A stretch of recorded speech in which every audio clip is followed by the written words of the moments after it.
Hi guys, so luto tayo. Steak. So let's go. Nandang na din yung issue. So ito yung steak na binili ko sa Amerika pa. So ay steak. So kakaiba kasi yung steak na napili ko. Tapos daw, sabi yung nagbebenta, kailangan daw lagyan ng tubig ito. So alam, sana lagyan na lang natin mamaya. So, ipipisat daw na lang natin. PBB Celebrity Collab Edition 2.0 would recommend the following. Maya. All is naturals. Breathe. Tapos guys, Ready to drink. may lang ako maluluto ng steak guys. Actually guys, yung natikman ko to, pinatikim lang ako dun sa kapitbahay. Pinatikim lang ako ng steaks. Kasi nakatingin ako sa steaks nila. Kaya pinatikim ako. Ngayon ako magluluto ng steaks na gano'n. Sobrang pula ng steaks. May ano to guys. So gusto ko guys, laging matinis yung steak. Lahat ng pagkain na madidikit is yung hindi naluluto ay yung lang, yung kailangan ng punasan, pinupunasan ko talaga. Ayan na guys, abangan nyo to sa Pinoy Big Brother. Ay na big date na ngayon. Magluluto ako para kalaas. Joke lang.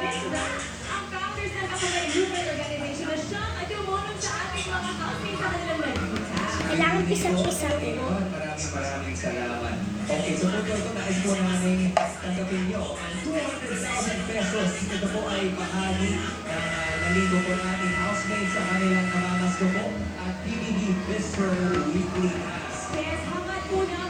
So, sabi ko na sa inyo mga tatang, gusto ko magluto ng steaks. Abangan nyo yung vlog ko bukas bibilo.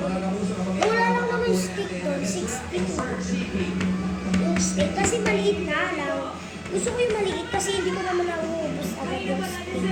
Tsaka wala namang iba kumakain. Ako lang.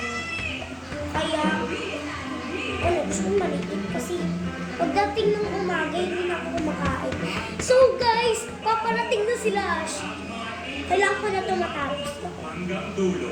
Mga kapuso at kapamilya, salubungin na nating lahat.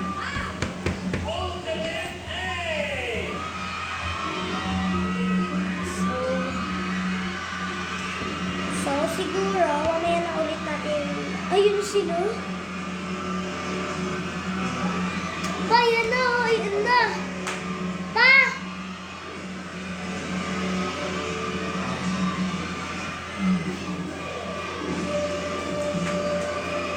Ayan na yung steak.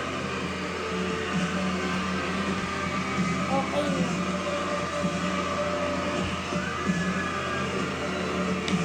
So, gugupitin na lang natin.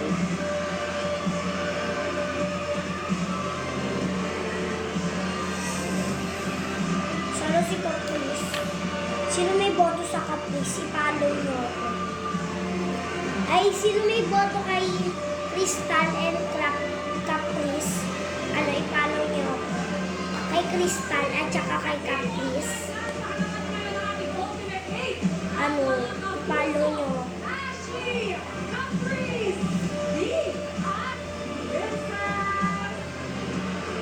Pagka tinago ko sa inyo pagka guys, hindi ko agawin yung mga favorite nyo, basta i-follow nyo.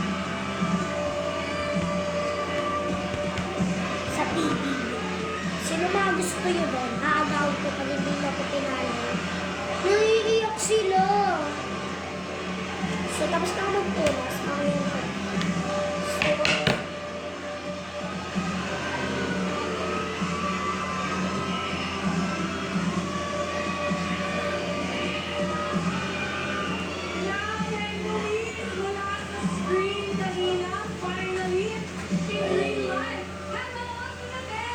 Good evening! Alam niyo ba, Ultimate 8, na ito ang unang pagkakataon sa kasaysayan ng mga big night ng Pinoy Big Brother na kaharap niyo mismo ang taong bayan bago pa man ang anunsyo ng mga resulta. So, kaya ngayon, iluluto Okay, na ito. ako. Konting pampawala ng kaba. Hinihingi ko sa inyo, isigaw ninyo ng pinakamalakas isang salita ng nararamdaman nyo. Ay, dito na pala yung mag- Sana ka? Saan? Tita Wen. Ayun. Nararamdaman nyo ngayong gabi, okay? So, dito na ako siya gagawin guys. Tapos gagantuin namin. Ayun si Mama? Ayun siya guys. Tita Wen. Ayun po nga. Grabe! Bakit pinoproseso man nila lahat? Maraming salamat, Ultimate. Balikan ko na kayo guys. Magdidikit-dikit to guys pagka luto na yung steaks. Magdidikit-dikit to guys. Magdidikit-dikit to guys pagka luto na yung Naiwan lang siya. So, ano, mag... Opo. Bong. Mag... Ialo ko na lang yung a-update ko lang sa iba pagka nagdikit-dikit ko na. Kasi maluluto pa ito. Luto na yung steak! Iwasan mapawisan at maputikan. Uy, luto na yung ating steak! Excited na ako ba? Sarado mo dito. Sarado mo dito. Sarado mo yung pinto. Ako, ano Alam mo na.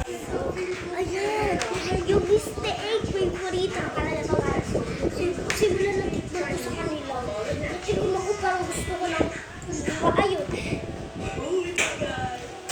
Uy, excited na ako lang. Yan natin siya na. Alam mo, yung mga, ano niya, favorites. Napapanood ko kasi, ano, ginagamit ko yung parang so, gagamitin na natin ito pagka. Gusto ko kasi guys, sobrang init. Parang, ano, hindi pa naman ito mainit. Kaya papainitin natin. So, papainitin natin. Tapos gagahanap na ako ng nagagano natin. So, maglagay mo na. So, ngayon na, mainit na to. Did you know kids' mouse loves So, napatay ko na. So, ito na yung ilalagay natin. brain developmental mouse books. Focus, memory, problem solving, and language. Nurture a gifted brain. Roma. Ang saya na kain natin, konting pakala. Sasabihin ko sa inyo guys, pagka nasimot ko na, so babalik ang ulit. So ito yung steaks guys. Ayun na siya. Diba? So, mamaya babalikan na natin to. Ipapalagay na natin sa rep at pag ito, matitigas na to. Itong mga asin, sinabi din sa akin, na pag nilagay mo ng asin yan, lulubog yan dito sa steak. Tapos, ano, hindi ko alam lasa eh. Dapat tinulong kung lasa. So, talagang tinulong. So, ibababad na natin siya sa tubig. At let's go!